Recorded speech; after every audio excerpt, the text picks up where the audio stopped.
Do you remember what you called me, Julian? The silence in the grand hall was absolute. You could feel the air suck out of the room, thick with the shock of hundreds of people holding their breath. Julian Morpheus, son of the school's biggest donor, the boy who ran this place, froze. His perfectly composed face went pale. He didn't expect this. No one did. They just expected me, the Jamaican boy, to take my medal, mumble, "Thank you," and walk off the stage. They expected me to be grateful. They say success is the best revenge. I don't know if that's true. Sometimes revenge is just revenge. It's about showing people exactly who they are after they've spent so long trying to tell you who you are. How are you all doing today? I hope you're well, wherever you're watching this from. I hope the weather is better where you are, because for a long time, my life was just cold, freezing. My name is Miles Cobb. This is a story of how I went from being the invisible mocked island boy at the most exclusive boarding school in England to the one person who held all their futures in his hand. That picture you're seeing, that's me on that stage, holding the Chancellor's Medal, the highest academic honor the school gives. But it's not the medal that matters. It's the look on their faces. It's the thick file in my other hand, the file that proved everything. This is a story about what happens when you push someone too far. If you ever felt like an outsider, ever been underestimated, ever been told you don't belong, this one is for you. Hit that subscribe button and settle in, because you won't believe where this goes. But let me start from the beginning. I was 19 when I got the scholarship. 19. And I believed in, well, everything. I believed in hard work. I believed in fairness. I believed in the British education system. My grandmother, my Nana back in Kingston, she cleaned floors in a tourist hotel for 30 years. She saved every spare dollar, telling me, "Miles, you have a mind. Don't let this island be the only thing you know. Go, show them." And I did. I studied until my eyes burned. I aced every exam. I got the full academic ride to Blackwood Abbey, the Blackwood Abbey, where prime ministers and billionaires and actual royalty sent their sons. I was so naive. I thought my grades were my armor. I thought that acceptance letter meant I belonged. I packed my one suitcase, full of books and 2 new suits my Nana bought me from a second-hand shop, and I got on that plane. I believed I was walking into a dream. I had no idea I was walking into a calculated nightmare. When I landed in London, the air felt different. It was cold, thin. It bit at my skin. Back home, the air is thick. You can feel it. It's alive. Here, everything was quiet, muted. Even the colors seemed washed out. Blackwood Abbey was 2 hours by train. It looked like a castle from a movie. The walls were ancient stone, covered in ivy. It was beautiful, but it felt dead, cold. My Nana always said, "Respect your teachers. They're the gatekeepers." I believed that. I believed in the institution. I believed that if I just kept my head down, did the work, and was polite, my talent would be recognized. I truly believed it was a meritocracy. That's the word they used in the brochure. Meritocracy. My flaw, looking back, wasn't just naivety. It was my desperate need for approval. I didn't just want to succeed. I wanted to be accepted. I wanted them to see me, Miles Cobb from Kingston, as their equal. I thought my roommate, whoever he was, would be like me, studious, focused. Maybe we'd study together. I walked into my assigned room, room 31B, and there he was, Julian Morpheus. He was already there, unpacking. His suitcases were leather, with his initials JM monogrammed in gold. He didn't even look up when I walked in, dragging my single, battered case. "You must be the scholarship case," he said. He didn't ask. He stated it. "I'm Miles," I said. I held out my hand. He looked at my hand for a long, painful second, then just turned back to his suitcase. "Right. Well, that's your side." He pointed to a small, bare bed near the window, the one that got all the draft. "Try to keep your things over there." This was my roommate. I should have known then. I should have seen the setup. This was the first clue, hidden in plain sight. Why put me, the only full scholarship student from the Caribbean, in the same room as the son of Julian Morpheus Sr., the man whose name was on the new library. It was a test. Or maybe it was entertainment. That first night, I couldn't sleep. The room was cold and Julian snored lightly, a sound of pure, unbothered privilege. I read the student handbook with a small flashlight. That's where I found a ticking clock. The scholarship wasn't permanent. It was conditional. I had to maintain a 95 average, which was fine. But then there was the other part. Quote, all scholarship recipients are on a probationary first year.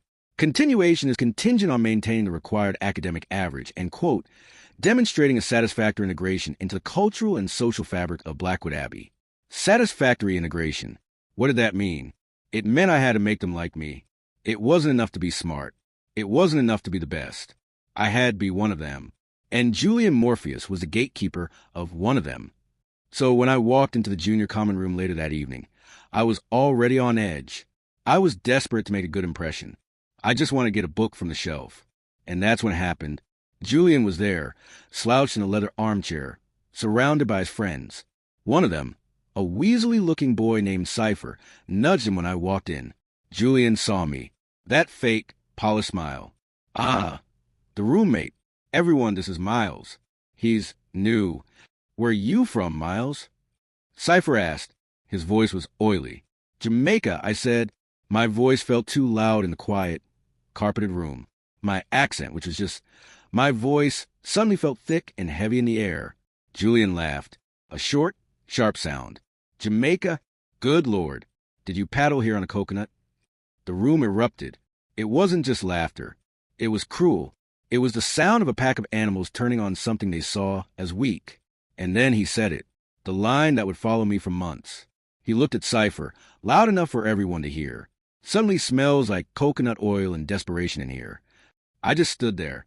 I could feel my face burning. I wanted to say something. I wanted to quote Shakespeare or particle physics or anything to shut them up. But my tongue felt thick. My throat closed up. All that knowledge, all those grades, and I couldn't find a single word. I just turned around and walked out. I didn't know, as I walked back to my room, that Cypher was filming the whole thing on his phone. I didn't know that by morning that clip, edited with some stupid reggae music over it, would be sent to half the school. The mockery hadn't just begun. It was already a strategy, and I was the only one who didn't know the rules of the game. I thought I was there to learn. I was wrong. I was there to be the sport. The next few weeks, they weren't just hard. They were a systematic dismantling. That video Cypher took, it became a meme on the school's private network. My face, frozen in humiliation, with captions like, when you realize you're not in Kingston anymore, or just a coconut emoji. It was everywhere. I tried to be invisible. I'd sit in the back of the lecture halls. I'd go to the dining hall right as it opened or just before it closed, so I'd be alone. I'd grab toast and an apple and eat in my room. But Julian lived there. He'd come in with his friends, and they'd talk like I wasn't even there. God, it still stinks of, what is that? Curry? No, it's that cheap oil. And they'd laugh. I'd just put my headphones on, no music playing, and stare at my physics textbook until my eyes blurred. I was in a room full of people, and I had never felt so alone in my life. My flaw, that need for approval, it was twisting. It was becoming a desperate need to just survive. I had to make that satisfactory integration. But how? I thought, academics, that's my shield. That's my sword. If I couldn't be their friend, I would be their superior. I would be so good they couldn't ignore me. I would be so brilliant that the mockery would sound, even to them, like the braying of idiots. I worked. I didn't just study, I attacked the material. I did every extra credit problem. I read 3 chapters ahead. In my advanced mechanics class, I found a minor error in the published textbook. I wrote a polite email to Professor Alistair Finch with my correction and the proof. This, I thought, was the way. I called my Nana that weekend. I had to. She'd be worried. I stood by my window, the cold glass fogging with my breath, and I lied. Oh, Nana, it's amazing, I said, forcing a brightness into my voice that felt like swallowing glass. The buildings are old, and the classes are hard, but in a good way. And the people, Miles? Are they treating you good? You making friends? I looked across the room. Julian's cricket blazer was thrown over his chair, the deep blue and gold crest mocking me. Yes, Nana. Everyone is very welcoming. My roommate, Julian, he's from a very important family. We're getting along. Good. Good, she sighed, relieved. You remember what I told you. You are as good as any of them. You are better. You just work hard and be polite. Show them who you are. I will, Nana. I promise. I hung up, and I leaned against the cold wall. I wasn't showing them who I was. I was just hiding. That lie to my Nana felt worse than any of Julian's insults. I was disappointing her. I had to fix this. The next day, Professor Finch emailed me back. Mr. Cobb, this is an astute observation. You are quite correct. Please see me during my office hours. My heart hammered. This was it. A mentor, a gatekeeper who wasn't Julian. Professor Finch was the head of the physics department, and more importantly, he was the head of the scholarship committee. He was the one who had to sign off on my satisfactory integration. I went to his office. It was full of books, floor to ceiling. He was an older man, thin, with a perfectly trimmed gray beard and wire-rimmed glasses. He looked like every brilliant, kind professor in a movie. Mr. Cobb. Sit, he said, gesturing to a chair. He didn't smile. Your correction was impressive. Your exam scores are, frankly, perfect. Thank you, sir, I said, my voice tight with nerves. However, he said, and my stomach dropped, academics are only half the equation at Blackwood. I've been looking at your file. You haven't joined any clubs. You don't participate in any house sports. Your housemaster notes you. Keep to yourself. I swallowed. Sir, I've been focusing on the work. It's a big adjustment. An adjustment? He leaned back, steepling his fingers. Blackwood Abbey is not just a school, Mr. Cobb. It is an institution that forges character. We are not interested in producing mere calculators. We produce leaders. And leaders must be resilient. They must integrate. There it was. That word. Sir, I said, my hands clammy. I am trying. But it's difficult. My roommate, Julian Morpheus. I stopped. I didn't want to be a tattletale. Finch's eyes sharpened. Ah, yes, Mr. Morpheus. A strong personality. A Blackwood legacy. His father has been exceptionally generous to the school. He stood up and walked to his window. Tell me, Mr. Cobb, do you know what pressure does to carbon? It creates diamonds, sir. I'd heard the cliche 100 times. Precisely, he said, turning back to me. But it also crushes chalk. Blackwood is the pressure. You must decide what you are made of. Do not come to me with social complaints. Come to me with results. Your first major paper is due next month. It accounts for 40% of your grade. I suggest you make it exceptional. I walked out of his office feeling colder than when I went in. He wasn't a mentor. He was a refiner. And he didn't care if I got crushed in the process. Pressure creates diamonds. He was telling me to endure it. He was telling me the bullying was part of the curriculum. The institution wasn't going to protect me. It was an audit. This was the first true betrayal. Not the social cruelty of a teenager, but the cold, institutional indifference of a man who held my future in his hands. So I focused on the paper. Applications of quantum tunneling in modern superconductors. It was my passion. I spent 3 weeks in the library. I barely slept. I wrote and rewrote. I created models. I solved equations that hadn't even been in the coursework. This paper wasn't just for a grade. It was my answer to Finch. It was my proof. You want diamonds? Here's a diamond. I finished it 2 days early. I saved on my laptop on a USB drive, and I emailed it to myself. I was proud. It was the best work I had ever done. I submitted it through the university portal, and I waited. A week later, I got the email. Mr. Cobb, please report to my office at 4 p.m. Do not be late. It wasn't a request. I walked in, my heart pounding with, I hoped it was pride. But the room felt different. It was dark, and Professor Finch was not alone. Julian Morpheus was sitting in the chair I'd sat in, and next to him, standing by the wall, was Cypher. Professor? I said, my voice small. Mr. Cobb, Finch said, and his voice was ice. We have a very serious problem. He gestured to his desk. On it were 2 printed papers. Both had the same title. Applications of Quantum Tunneling in Modern Superconductors. I don't understand, I said. This is your paper, Finch said, tapping the first one. Submitted at 11:58 p.m. on October 30th. And this, he tapped the second one, is Mr. Morpheus's paper. Submitted at 10:14 a.m. on October 29th, over a day earlier. My blood went cold. I couldn't feel my hands. What? They are identical, Mr. Cobb, Finch said. Not similar, not inspired by. Identical, down to the final equation. That's my paper, I said, lunging forward. I wrote that. I have the drafts. I have the research. That's interesting, Julian said. speaking for the first time. His voice was smooth, full of fake concern. Because I wrote that paper. I've been working on it for months. You stole it. I yelled, my voice cracking. You're my roommate. You got on my laptop. Professor, Julian said, turning to Finch, his face a mask of wounded innocence. I'm not one to complain, but I've been worried about Miles. He's always watching. I caught him at my desk several times. I just thought he was curious. I never thought He's lying. I shouted. He's lying. Cypher, you know he's lying.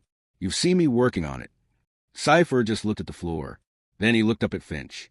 I did see him at Julian's computer, Professor, a few nights ago.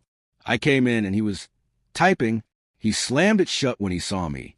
I thought it was weird. I stared at him. The betrayal was so sudden, so complete, it knocked the air out of my lungs. It was a lie. A planned, coordinated, devastating lie. I have my drafts. I said, my voice desperate. I have the file creation dates. I can prove it. Mr. Cobb, Finch said, his voice laced with disgust. Digital files can be altered.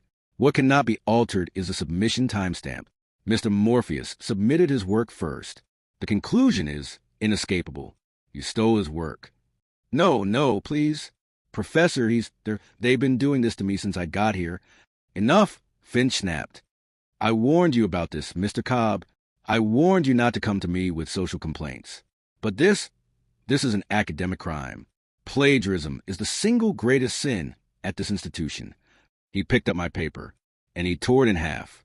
You will receive a 0 for this paper, he said. That, combined with your other issues, means your 95 so much. average It's an honor is to now be here mathematically tonight. impossible to achieve. You are on strict final academic probation. One more misstep, one late assignment, one failed quiz, one whisper of misconduct, and your scholarship is revoked. You will be on the next plane back to wherever it is you came from. He looked at Julian. Mr. Morpheus, your paper is excellent. A+. You are dismissed. Julian and Cypher stood up. They walked past me. As Julian reached the door, he stopped and looked back at me. I was frozen. I couldn't move.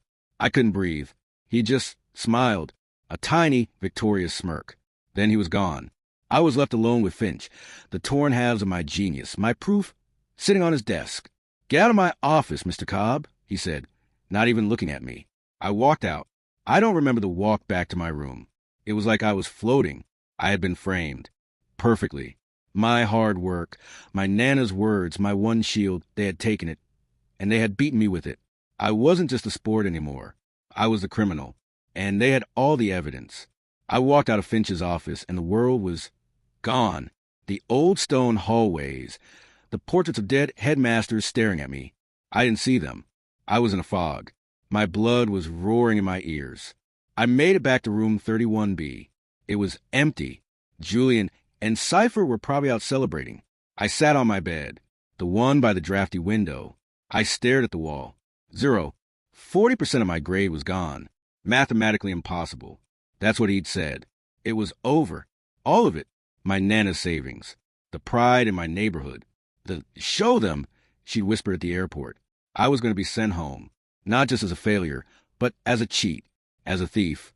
The shame was a physical thing. It was a heavy, wet blanket that wrapped around me, pulling me down. I couldn't breathe. I thought about the flight home. I thought about walking into my Nana's small house, her looking up from the kitchen table, her eyes full of hope. And I would have to tell her. I would have to tell her they said I stole. I couldn't. I just couldn't. I fell back on the bed, and I cried. I hadn't cried since I was a boy. But this wasn't boys crying. This was a heaving, gut-wrenching sob of a man who had just seen his entire future burn down. I cried for my Nana. I cried for that naive, hopeful 19-year-old on the plane.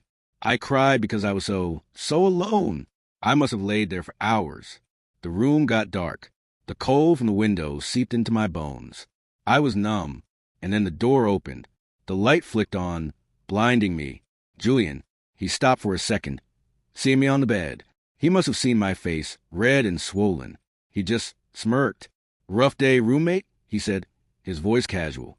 He tossed his keys onto his desk. He was whistling, a quiet, tuneless whistle. He opened his bag and pulled out a new, expensive-looking book on macroeconomics. He dropped it on his desk with a heavy thud.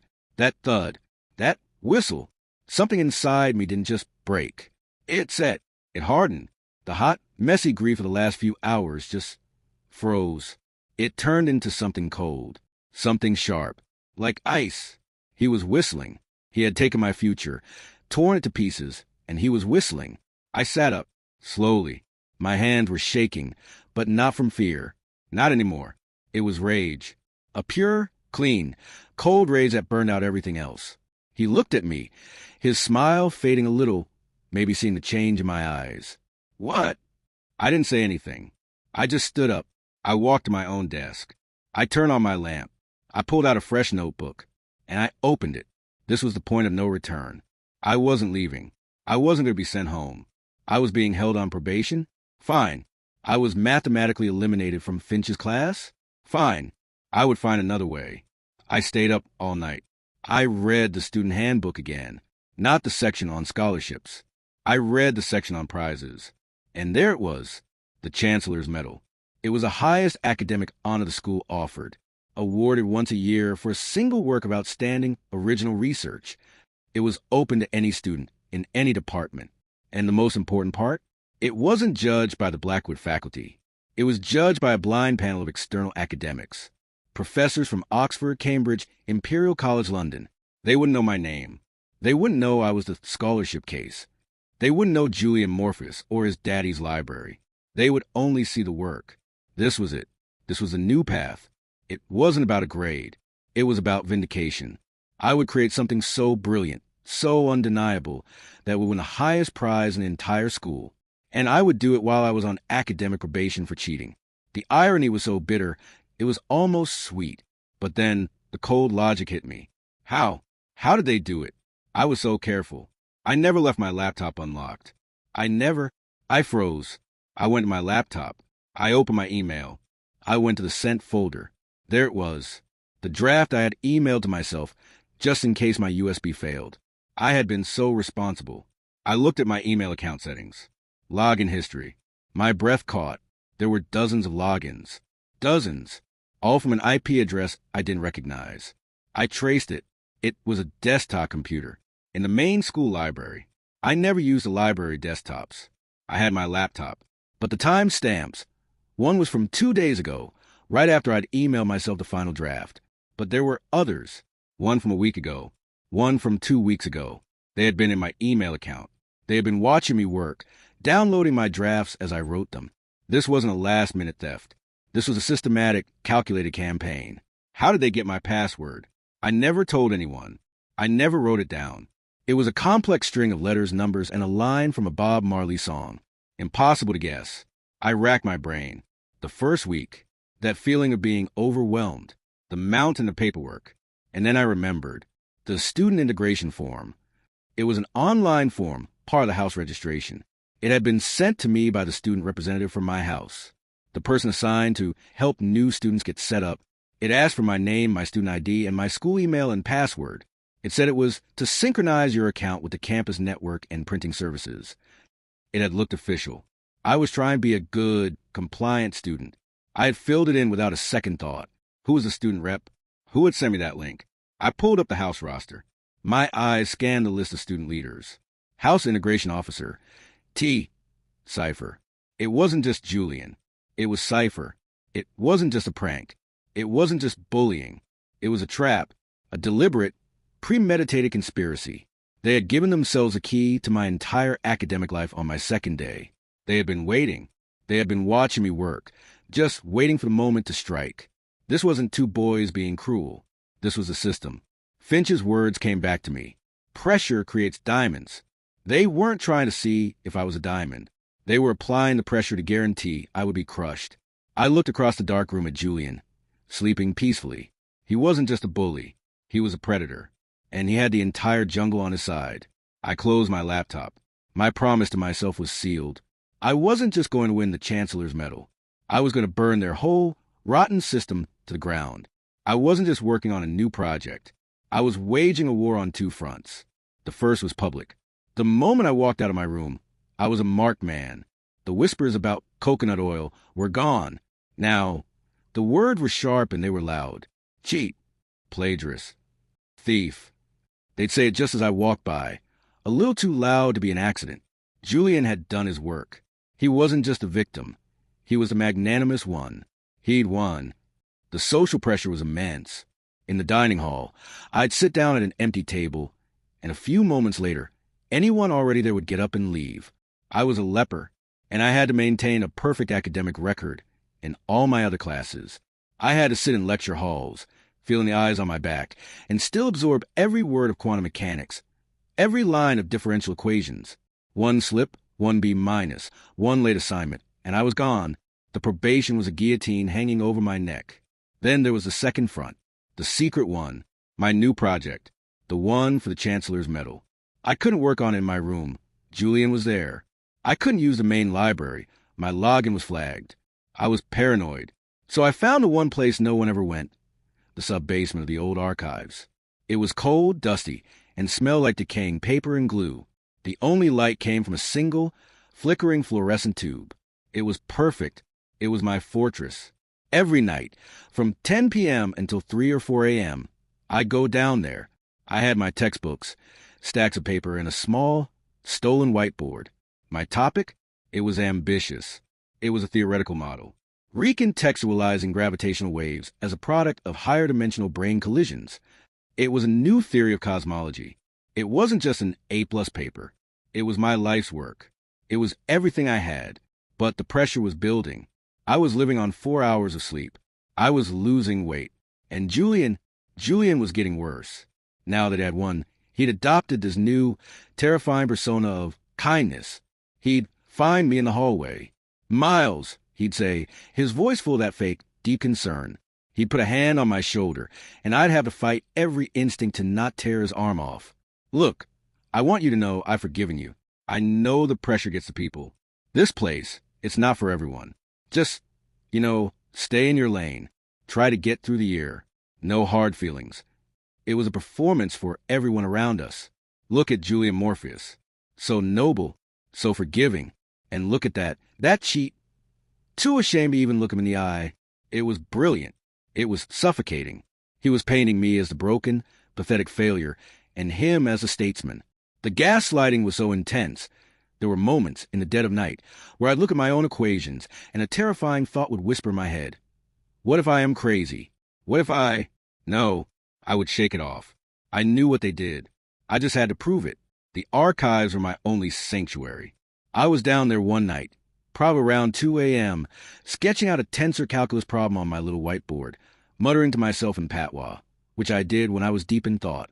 That's the Einstein field equation, isn't it? I spun around. My heart was in my throat. A young woman was standing in the doorway. She was small, with tired eyes and a stack of books in her arms. She wasn't a student.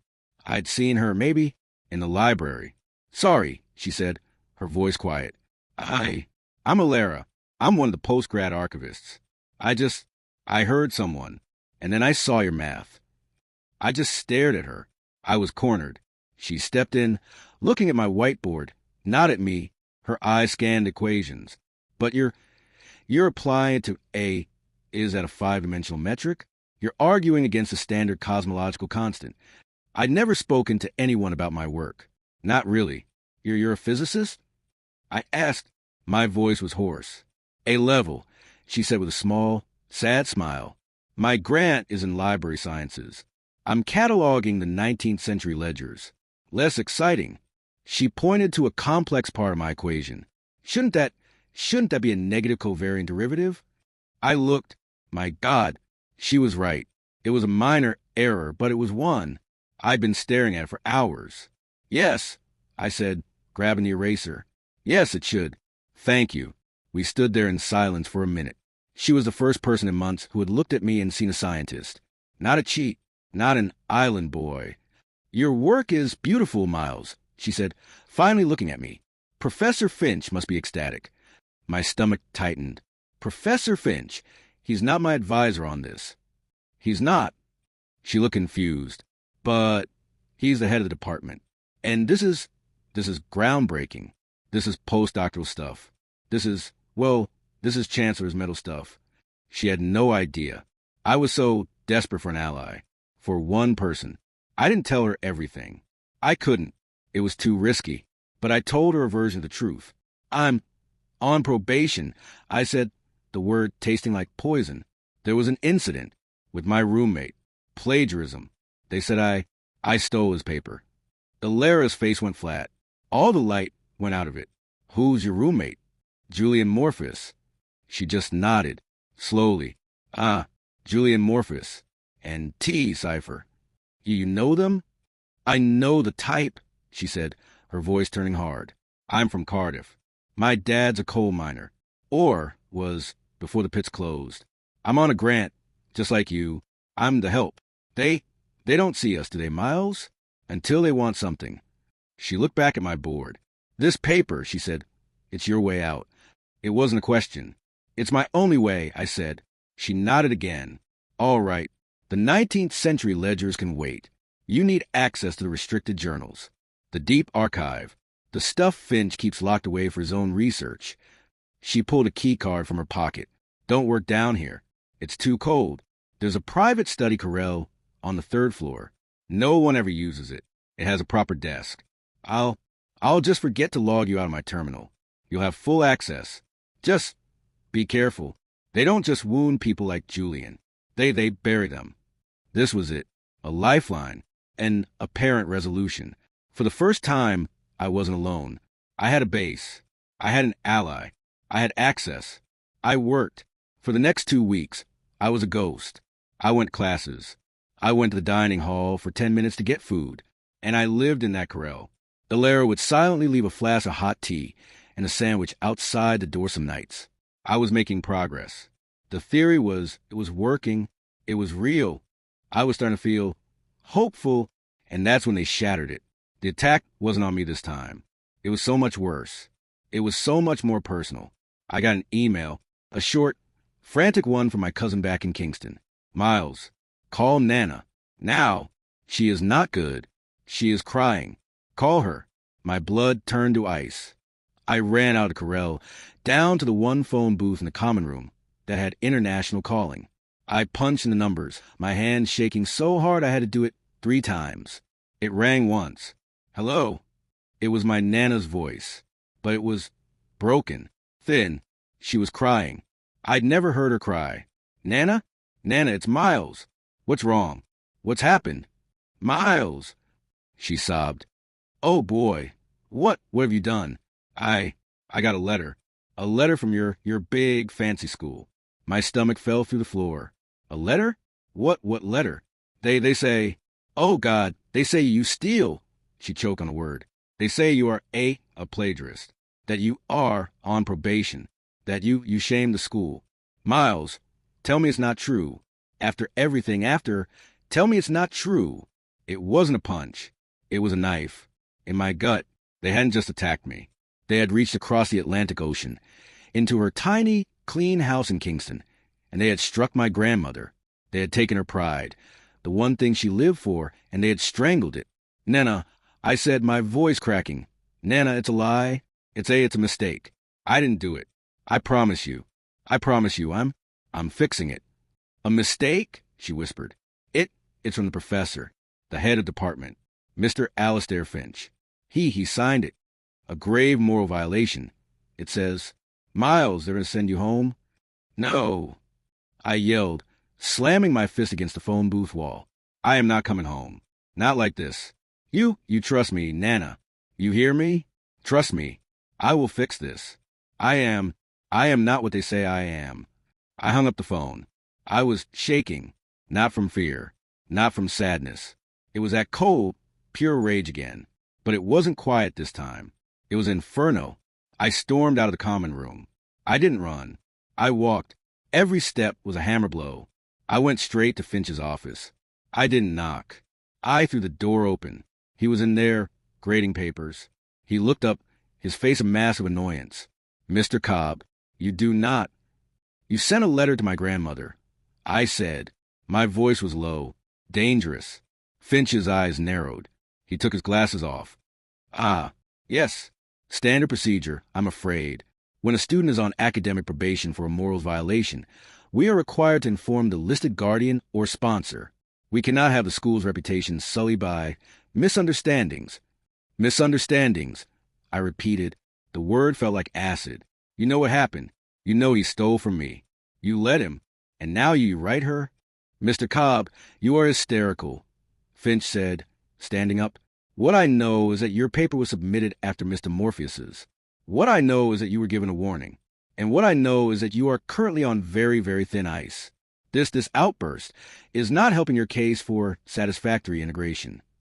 The gaslighting was perfect, so bureaucratic, so reasonable. It was designed to make me feel crazy. This isn't procedure, I whispered. This was a targeted attack. This was Julian. You have no proof of that, Finch said. You only have your allegations. Now, I suggest you leave my office before I call campus security. I stared at him. The man who was supposed to be my mentor. The gatekeeper. He was part of it. He was the wall. I turned and walked out. But something had changed. The grief was gone. The desperation was gone.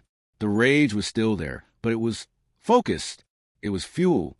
They had made the ultimate mistake. They had hurt my Nana. And now, I wasn't just going to win. I wasn't just going to expose them. I was going to gather the evidence to dismantle them.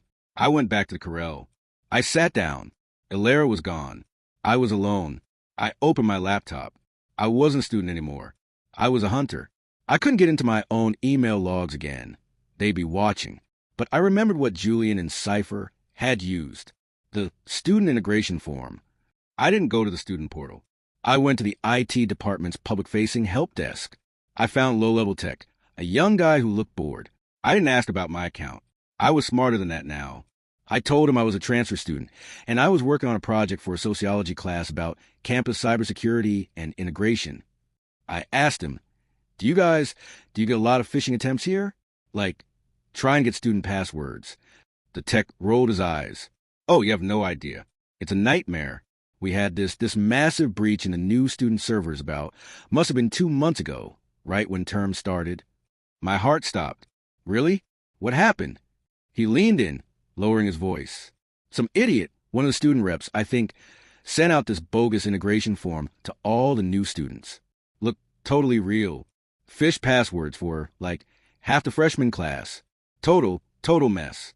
We were patching for a week. Upper management. He looked around. They told us to keep it quiet.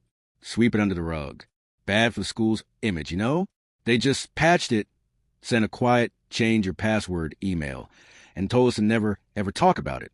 I kept my face perfectly still. Wow. A student rep, you said? Did they catch who did it? Nah, he said, shaking his head. The link, it was routed through, 6 different proxy servers. Bounced from here to Eastern Europe and back. By the time we traced it, it was a dead end. Whoever did it was smart. But yeah, a lot of accounts were compromised. A total disaster. I thanked him for his time. I walked away. My hands were shaking. I had it. It wasn't just a suspicion. It was a fact. The school knew. They knew there was a massive phishing scam. They knew the integration form was bogus. They knew dozens of new student accounts were compromised. And when I came to Finch hysterical, claiming my roommate had hacked my account, he had looked me in the eye and called me a liar. He hadn't just taken Julian's side. He had known my story was plausible. He had known there was a campus-wide breach, and he had covered it up to protect Julian, to protect the Morpheus name, to protect the institution. It wasn't just a conspiracy between 2 students. It was an institutional cover-up, and I had the first thread.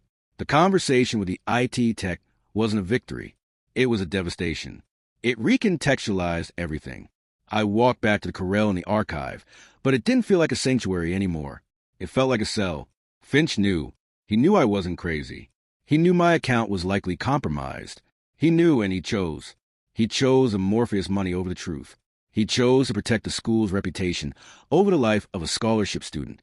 The letter to my Nana wasn't just cruel. It was a strategic move. It was a message. You are nothing. We can crush you, and we can crush everyone who loves you. Stay down. I sat at the terminal Ilera had left logged in for me. I felt sick. My rage was gone, replaced by a cold, hollow dread. I wasn't fighting 2 bullies. I was fighting the institution, the very gatekeepers my Nana told me to respect. I had the IT tech's verbal confirmation, but that was nothing. A he said, She said, I needed proof. I needed the email, the one they sent out, the change your password warning. I started digging. I used Alera's high-level archivist access to search the internal faculty email server. I typed in keywords, phishing breach password, integration. Nothing. I typed in security, compromise, alert. Nothing. They hadn't just swept it under the rug. They had scrubbed it. There was no digital footprint, no memo, no all-staff warning. The IT tech was right. They had buried it completely. I was back to zero. My one lead was a dead end. I put my head in my hands. The pressure was too much. The lack of sleep, the fear, the isolation. It was all pressing down on me. For a second, I thought about just stopping, just packing my one suitcase, just going home. Maybe I could get a job at the hotel with my Nana. Maybe I could just disappear. No, I could still see her face, twisted in that agony of shame. I couldn't go home. Not like this. I had to finish the paper, the Chancellor's medal. It was the only card I had left to play. If I couldn't expose the lie, I would just have to build a truth so big it overshadowed it. I would win. I would stand on that stage. And even if I couldn't prove my innocence, I could prove my brilliance. I worked. I dove back into the math. I let the tensor fields and the string theory consume me. It was the only place I was safe. I worked for another week. Solid. The paper was... It was almost done. It was beautiful. Alera had been my silent partner. A cup of tea. A shared, knowing look in the library. She never asked. She just helped. She was my one connection to humanity in that place. I finished the paper at 3:17 a.m. on a Tuesday. I hit save. I exported it to a PDF. I looked at it. 94 pages of pure, undiluted physics. My proof. My diamond. I submitted it through the official, external portal for the Chancellor's medal. It was gone. It was out of my hands. I felt empty. I had poured everything I was into that document. I had nothing left. I packed up my books from the Corral for the last time. I went to find Alera. I just wanted to tell her. I wanted to say thank you. I went to her small desk in the main archive. It was empty. Not just, she's at lunch empty. It was cleared. The small photo of the Welsh seaside was gone. The stack of ledgers was gone. Her cup with the little dragon on it was gone. My blood ran cold. Where's Alera? I asked a man at the main desk, a senior archivist I'd seen a few times. He didn't look up from his screen. Ms. Vaughan's contract was terminated. I couldn't feel my legs. Terminated? What, why, when? He finally looked up, his eyes flat and cold. Effective immediately. This morning. Serious security violation. An audit found her terminal had been logged in for over 212 consecutive hours. Her credentials were used to access restricted faculty servers. Illegally. My heart stopped. It wasn't a beat. It just stopped. He continued, his voice monotone. She was, of course, given the chance to explain. She claimed she didn't know how it could have happened, that someone must have used her terminal. He gave me a long, hard stare, but she couldn't or wouldn't name who, so she was dismissed. We were told call security if she was seen on campus again. He looked back at his screen. I was dismissed. I stumbled out of the library. They knew. They had been watching me. They had been watching her. They'd waited. They had waited until I was done. Until my paper was submitted. And then they had cut my last thread. I had done this. My fight. My obsession. I had dragged this kind, quiet woman, my only friend, into my war. And she had been buried. Just like she said. She hadn't even named me. She had taken the fall. She had protected me. This was the real devastation. It wasn't a zero. It wasn't a letter to my Nana. It was this. This was the consequence of my fight. I had gotten an innocent person fired. I had ruined her life. Her grant. Her one way out. I made it back to my room. Julian was there, on the phone with his father. Yes, father. No, everything's handled. Completely. Finch took care of it. Yes, I'm sure. It's over. He hung up and saw me. He saw the look on my face. The absolute, shattered emptiness. And he smiled. He knew about Alera.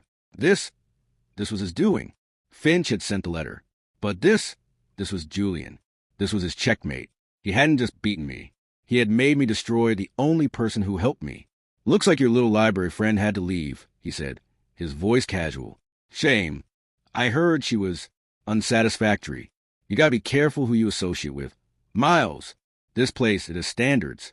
You and your kind, you drag everything down, don't you? I didn't say a word. I just stood there. He had stripped me of my grades. He had stripped me of my reputation. And now he had stripped me of my one ally, using my own actions as the weapon. I was alone, completely and utterly alone, and I had nothing left to fight with. The paper was gone. It was a message in a bottle. My only hope was a blind panel of judges I'd never meet. I just sat on my bed. The cold from the window didn't even register. I was colder. I was a ghost. The weeks between submitting the paper and, well, now, they didn't pass in days. They passed in shadows moving across the wall. I stopped going to classes. What was the point? My grades were already destroyed. I was just waiting for the final email that said, your scholarship is revoked. I didn't eat. I couldn't. The thought of going to the dining hall, of seeing their faces, Julian's, Cypher's, even the ones who just watched, I couldn't. I'd wait until 3 a.m. and walk to the campus shop and buy a stale bread roll or a chocolate bar with the last few pounds on my card. I lost, I don't know, a lot of weight. My clothes hung off me. My hands wouldn't stop shaking. The guilt over Alara, it was a living thing. It was a cold, heavy animal sitting on my chest, day and night. I close my eyes and see her face, that small, sad smile. I got you fired. I ruined your life. I did this. I'd wake up from nightmares, my throat raw from screaming, but I'd made no sound. Julian was ecstatic. He had won. He was the king of the castle. He'd bring his friends into the room, and I'd just be there, a piece of broken furniture in the corner. They'd laugh, drink, talk about me like I was deaf and blind. God, he stinks, Cypher said one night, waving his hand in front of his face. It's the smell of failure. Julian just laughed. It's the smell of justice, Cypher. This is what happens when you fly too close to the sun. Icarus. He'd taken to calling me Icarus. I just stared at the wall. Then came the letter.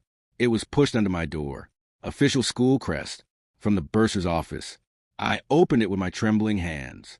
Dear Mr. Cobb, following a full security audit of the Blackwood archive, it was found that your student ID was used in conjunction with a terminated staff member's credentials to gain 212 hours of unauthorized access to restricted, high-level academic servers. As per school policy, your student account has been billed for full cost of this resource usage. My eyes scanned down to the bottom, to the total, £18,450. It wasn't a bill. It was a life sentence.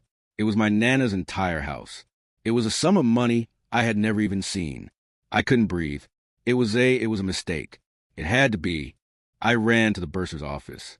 A severe-looking woman behind thick glass looked up. I pushed the letter at her. This is wrong. I didn't. Mr. Cobb, she said, her voice like a file nail. The charges are correct. The logs are verified. You have 30 days to pay. If you cannot, well, she pulled up my file. Your account is frozen, effective immediately. All campus privileges are suspended. Suspended? What does that mean? It means your meal card is deactivated. Your library access is revoked. And, she said, tapping one last key, as your housing is contingent on your account being in good standing, you have 48 hours to vacate your room. There it was, the guillotine. I was being kicked out, not just from the school, from the country. My student visa was tied to my enrollment. If I was expelled, I'd be deported. But they were too clever for that. They wouldn't expel me. They'd just make it impossible for me to stay. They'd make me homeless, in debt, with no way to eat. They'd force me to leave. I walked back to my room. 48 hours. I sat on my bed. My heart was just a cold, dead stone in my chest. I had one option. One. The call I had been dreading more than death. I went back to the phone booth. My hand was shaking so hard, I dropped the phone twice. I finally got the number dialed. She picked up. Hello? Nana. I whispered. My voice was a dry croak. Nana, it's me. Miles. Boy, why you sound so? You sick? Nana, I said, and the tears just came. The hot, shameful tears of a broken man. I'm in trouble. I'm in bad trouble. They say I owe money. A lot of money. £18,000. They're kicking me out. Nana, I don't know what to do. There was a silence on the line. Not a shocked silence. A cold silence. Nana? Miles, she said, and her voice was flat. All the music was gone from it. It was dead. I, I cannot help you. What? Nana, please. Just a little to buy a ticket. No, boy, she said, her voice hard. I spoke to the man. You're a professor, Mr. Finch. My blood stopped. What? When he called me after the letter. He was so kind, Miles. He explained everything. Explained what? I whispered, dread creeping up my spine. He said, you fell in with a bad one. A woman. This Ilera at the library. He said she was a radical, a troublemaker, that she put these ideas in your head, that she was the one who made you steal, and that she used you. It was a lie so perfect, so diabolical. It painted me not as a thief, but as a victim, a naive fool. It explained everything. And it blamed the one person who wasn't there to defend herself. Nana, no, I choked. No, that's a lie. He's lying to you. She helped me. Mr. Finch is a good man, she snapped, her voice breaking. He understands. He made me an offer. For you. An offer? He said he knows you were influenced. He said if you just apologize, if you write a letter, a confession, just saying this Alara, she confused you, that you're sorry. If you do that, he will clear the debt. He will drop the charges. And he will let you come home. Quietly. He'll pay for the ticket. He said he just wants to help you. I slid down the wall of the phone booth. It was checkmate. He had boxed me in from every conceivable angle. He had cut off my money. He had cut off my home. And now, he had turned my Nana. He had used her love for me, her trust in good men, and he had made her his weapon. He was offering me a choice. Choice A, refuse. Be thrown onto the streets of London in 48 hours, an illegal immigrant with an 18,000-pound debt that would follow me for life. Die in a ditch. Choice B, accept, write the letter, blame Alara, confirm I was a cheat and a fool, influenced by a radical woman, destroy the reputation of the one person who had shown me kindness. In return, my sins would be forgiven, the debt would vanish, and I would be sent home, quietly as a broken, confessed failure. This was the darkest descent. This was rock bottom. I hung up the phone. I didn't even say goodbye. I walked back to room 31B. Julian was out. The room was empty. I pulled my one battered suitcase from under the bed, the one I had packed with such hope, the one my Nana had smiled at. I opened it. I couldn't. I collapsed. I fell on the floor. I had nothing. I had no one. Not even my Nana believed me. I was alone. Julian, Finch, Cypher, the school. They had won. They had taken my academics, my reputation, my friend, my money, my home, and finally, my family. I was done. I was so tired. I found a piece of paper. I found a pen. My hand was shaking. To Professor Finch, I wrote, I am writing to confess. I was going to do it. I was going to blame Alara. Because what else was there? I just wanted to go home. I just wanted it to be over. I was completely and utterly broken. My hand was shaking so badly, I could barely hold a pen. I am writing to confess that I was confused. The words were bile in my throat. I was about to write her name. I was about to sign away the last piece of my soul. I was going to confirm that I was the cheat, the fool, the chalk that Finch had crushed. The door to the room opened. I didn't even look up. It was probably Julian, coming to pack my things for me, to throw them in the hall. Miles. The voice, it wasn't Julian. It was female. It was Alara. I looked up. She was standing in the doorway. She wasn't in her neat library cardigans. She was wearing jeans and a thick coat, and she had a backpack slung over her shoulder. Her face was pale. She looked furious. Alara? I whispered. My voice didn't work. You're not supposed to be here. They said They said I was fired, she said, her voice hard. She walked in and shut the door. They said I was a security risk. They took my keys, my card, and told me security would arrest me if I stepped on campus. Then, What are you doing here? I've been in the village, at a pub with Wi-Fi. I got a system alert on my personal email. An automated one I'd set up ages ago for the archive server. It told me my credentials had been used to access the bursar's office. She looked at the letter on my desk. To bill a student. You. She saw the confession. She saw the pen in my hand. Her face, which had been angry, just crumpled. Oh, Miles, she whispered. No. You're not. They won, Alara. I choked out. They're kicking me out.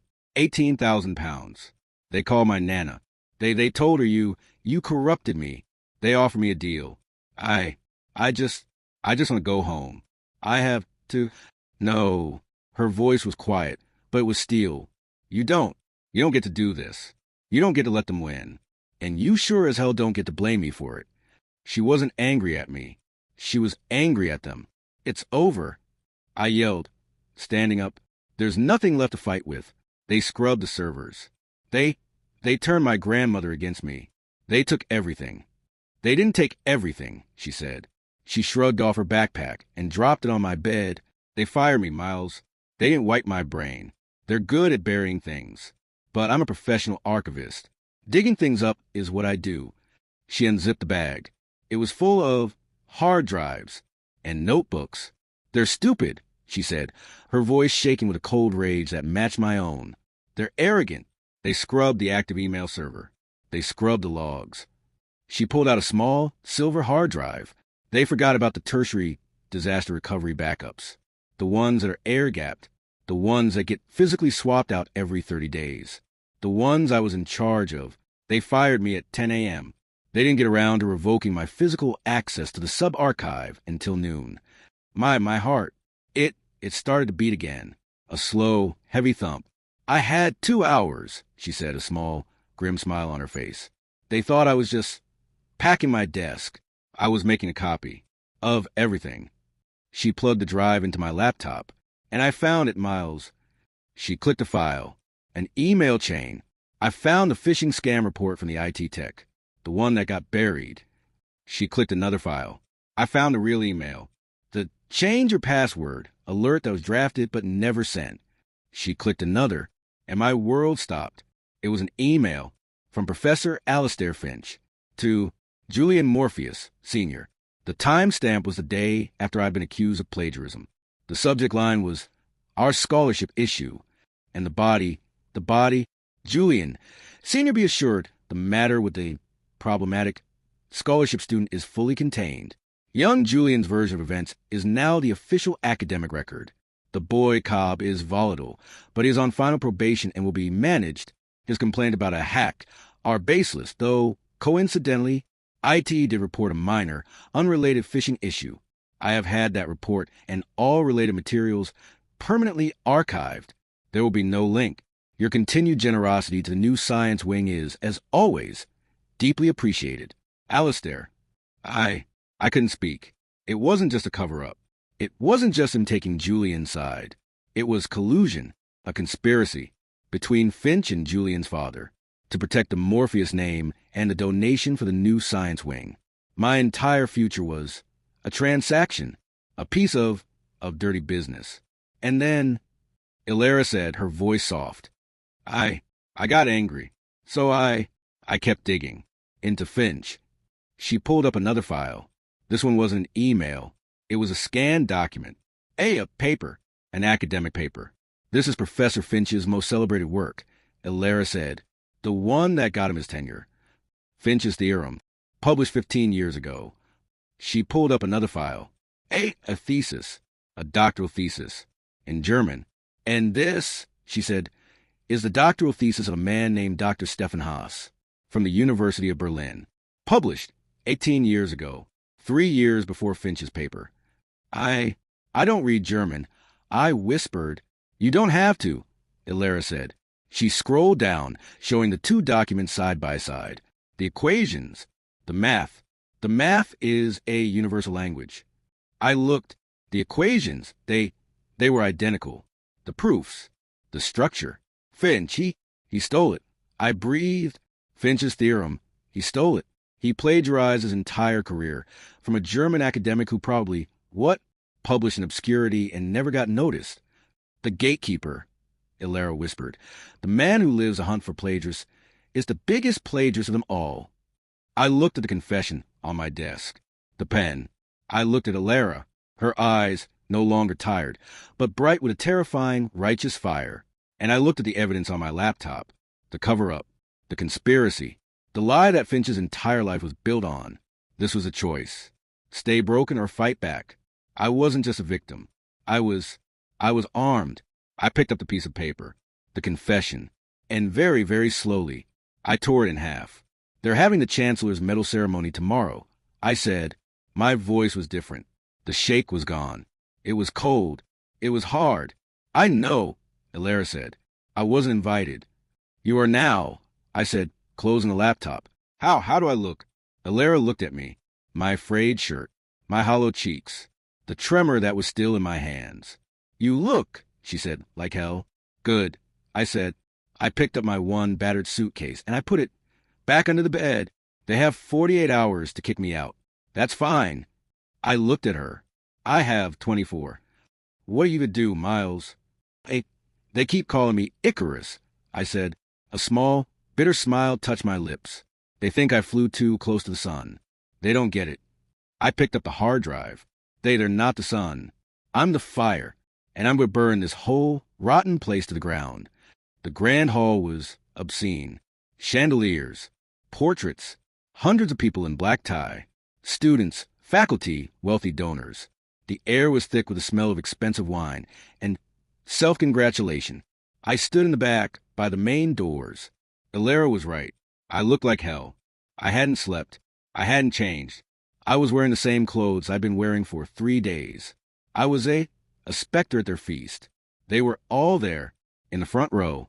Julian, looking perfect in a custom-fit suit, his hair coiffed. Cypher, right next to him, a sniveling little shadow.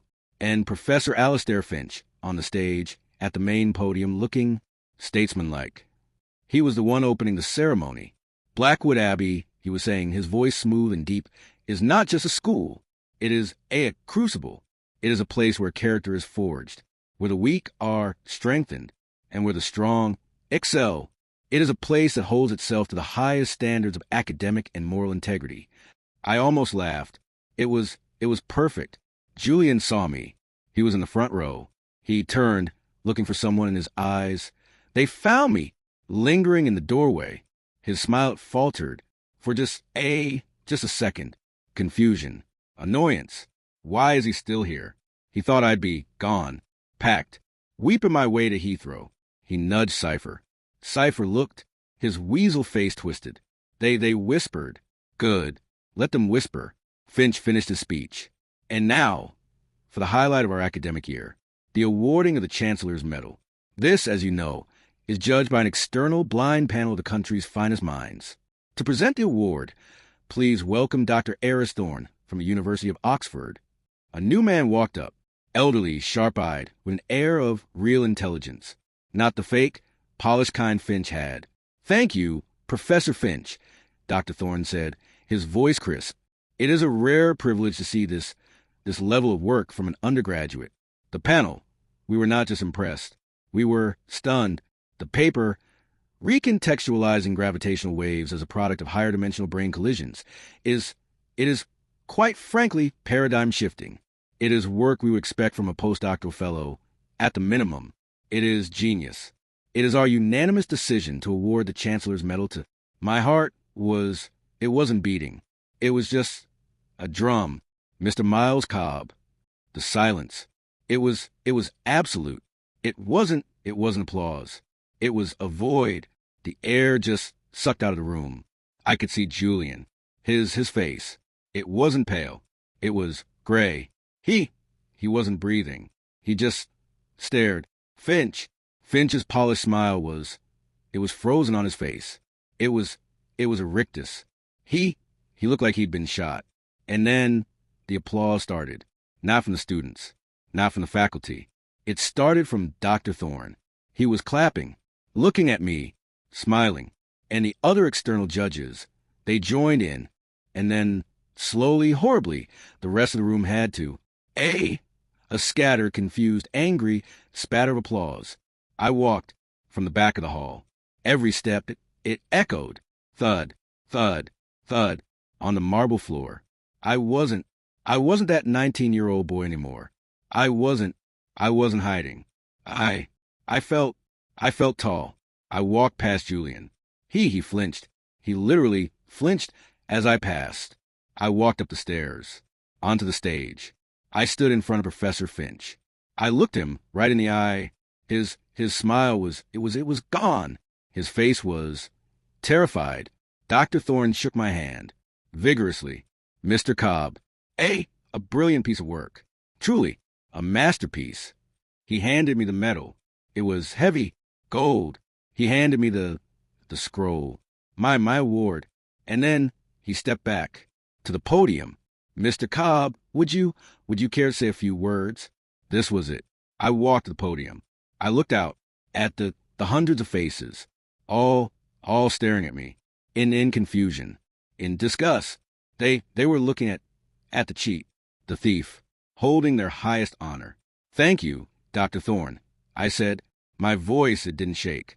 It boomed. The microphone, it made me powerful. Thank you to the panel for seeing the work. Just the work. I looked at my medal. They say success is the best revenge. I said, I don't know if that's true. I looked up. I found Julian in the crowd. His eyes, they were locked on me. Pure hatred, pure fear. I was told I was chalk, to be crushed. I was told this place was for diamonds. I looked at Finch. He was trying to signal me. A little cut it short motion. I ignored him. This medal, I said, is my proof that I am not chalk, but it's not the only proof. I reached into my pocket, my other pocket. I pulled out the silver hard drive. You see, I said, I was accused of plagiarism by my roommate, Julian Morpheus. A gasp from the crowd. You don't name names. Julian, he went white, and I was convicted. I said, by Professor Alistair Finch. Finch, he stood up. Mr. Cobb, this is not the time. Sit down, Dr. Thorne. The Oxford professor snapped at him. The boy will speak. Finch, he froze, and he sat. Professor Finch, he told me. I was a liar. I said my voice, it was ringing with the truth. When I told him my email was hacked. I have the proof right here, I said, holding up the drive. The IT report that Professor Finch buried. The phishing scam he knew about. The cover up. The room was exploding in whispers. And I have the email, I said, my voice, it just cut through everything. The email from Professor Finch to Julian Morpheus Sr. Finch, he leapt to his feet. This is slander. This is libel. Security. Remove this boy from the stage. The one. I shouted that the email where you admitted to colluding with a donor to bear my case to protect his son. Two security guards were coming down the aisle, and finally, I yelled, I yelled it. I have it is work, the proof that Finch's theorem, the foundation of his career is that he is a plagiarist, that he stole it from a German scholar named Dr. Stefan Haas. The whole hall erupted. Dr. Thorne, he snatched the hard drive from my hand just as the security guard reached to the stage. He looked at Finch, and his face was thunder. Professor Finch, Dr. Thorne, he boomed. His voice, it silenced the room. You will come with me now. And you, he pointed at Julian. You will wait right there. He looked at me. The security guard, they just stopped. He smiled at me. Mr. Good, Lord, Mr. Cobb. I, I, I, I, I looked, I, I looked at Julian. He was broken. He was gray. He was just staring. I, I, I looked at Cypher. He was gone. His chair was empty, and then I, I, I, I, I knew. I, I, I, I held up the metal. It was over. I I had won. The chaos in that hall wasn't just noise. It was a collapse. It was the sound of a rotten structure caving in on itself.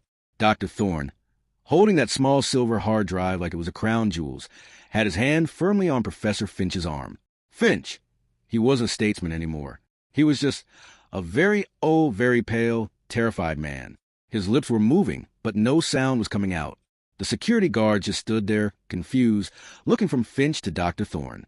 Thorne was the real power in that room. He represented Oxford. He represented the entire academic world that Blackwood Abbey wished it was a part of. Professor, Dr. Thorne said, his voice cutting through the din like a scalpel, we will review this evidence. Now, in the headmaster's office.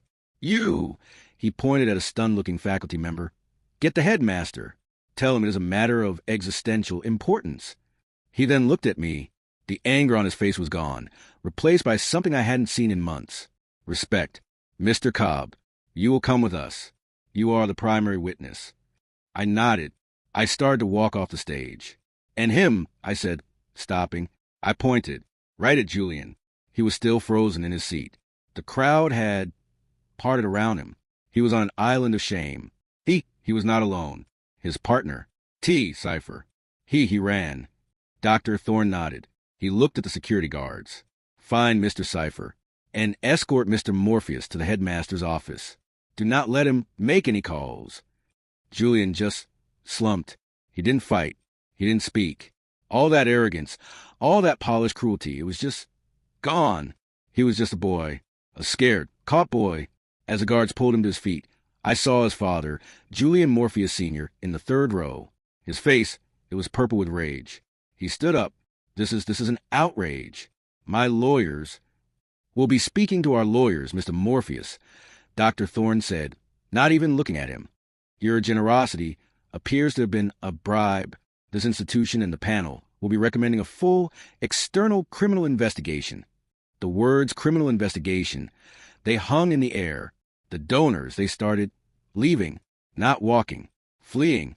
They were rats deserting a ship that was visibly on fire. I walked out of that hall, flanked by Dr. Thorne and the headmaster, who had appeared looking like he was about to have a heart attack. I left Finch and Julian and his father to the ruin I had made. As I stepped out into the cold night air, she was there, standing at the bottom of the steps. Elara, she was just looking at me. Her hands were jammed in her pockets. I walked down the steps. I was still holding the medal. It was heavy in my hand. I stopped in front of her. She wasn't smiling. Not a happy smile. It was a smile of awe, of vindication. So, she said, her voice a little shaky, you didn't just fly Icarus. You took the sun with you. You gave me the fire, Elara. I said, I didn't know what to do. So I held out the medal. This is ours. She looked at it, and then she laughed. A real bright, beautiful laugh. It was the best sound I'd ever heard. You're insane, Miles Cobb. You know that, right? Completely, wonderfully insane. Mr. Cobb, Dr. Thorne called from the door. I have to go, I said. What happens now? She asked. Now, I said, we let them see the truth. The next 72 hours, They were a blur. I was in a boardroom, not an office. The headmaster, the school's lawyers, Dr. Thorne, and two other members of the chancellor's panel. They had Alara's hard drive plugged into a huge screen. They saw everything. They saw the IT report. They saw the real phishing email. They saw Finch's email to Julian Morpheus, Sr., the headmaster. He wept, openly. He destroyed us for a science wing. And then they saw the thesis. Dr. Stephen Haas. They put it side by side with Finch's theorem. It was damning. It wasn't just plagiarism. It was theft of a life's work. The fallout was biblical. Professor Alastair Finch was fired. Not asked to resign. Fired. For gross moral and academic misconduct. He was a disgrace. The academic world, it despises a cheat. He lost everything.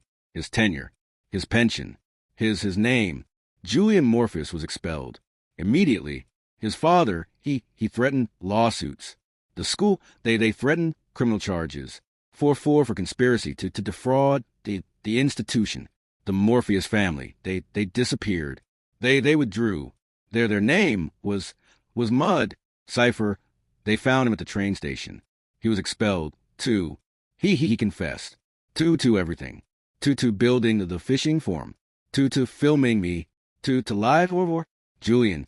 He begged. It didn't matter. The 18,000-pound bill, it had vanished, along with a written apology from the headmaster. Alara, she was rehired with back pay and a promotion to head archivist and a full grant to complete her own PhD in physics. And me, they offer me everything, a full ride, not just here. They said they would sponsor me at any university in the world. Dr. Thorne, he put his hand on my shoulder. Mr. Cobb, your paper, it needs to be published. I would be honored to supervise your doctorate at Oxford. Oxford. I cried. But first there was one last call I had to make. I sat in the headmaster's office, using his phone. I dialed. She answered. Her voice was so small. Hello, Nana, I said. My own voice, it broke. Miles? Boy, are you safe? Did you write the letter? No, Nana, I said. I smiled. I didn't write the letter. I gave a speech. A speech? Nana, I said, I won. I won the big medal. The chancellor's medal. The highest one. There was silence. And Nana, I continued, the men who lied to you, the ones who hurt you, they're gone. They lost everything. I showed everyone the truth. Nana, I'm not a thief. I'm a scientist. I heard a gasp and then a sob, but it wasn't a sad sob. It wasn't the sound she made before. It was pride. It was relief. It was joy. I knew it. She whispered. I knew it. My Miles. My boy. I knew you were a diamond. I knew it. I'm coming home for a visit. Nana, I said, But first they're flying you here. First class to see me. I I I I told them to. We both cried. So here I am. That picture that was then. This is now. I'm I'm at Oxford. Dr. Thorne, he wasn't joking. My paper it was published. It made waves. Ilara, she's here too. Her PhD in physics. It turns out we work well together. And my Nana, she came. She wore her best church hat to walk through the halls of Blackwood. She saw the empty office with Finch's name scraped off the door. She looked at me and she smiled. They mocked me. They tried to break me. They tried to crush me. They underestimated the boy from Kingston. They forgot that pressure it does two things. It crushes chalk and it makes diamonds. But they forgot the third thing. Sometimes it just makes an explosion. Thank you for listening to my story. I I hope it helped. If you're in your own dark place, just remember, hold on to your truth. Find your Elara, and never ever let them win. My name is Dr. Miles Cobb. Please hit that like button, subscribe, and please share this story. Someone out there needs to hear it. Let me know in the comments what you would have done. Thank you. Be well.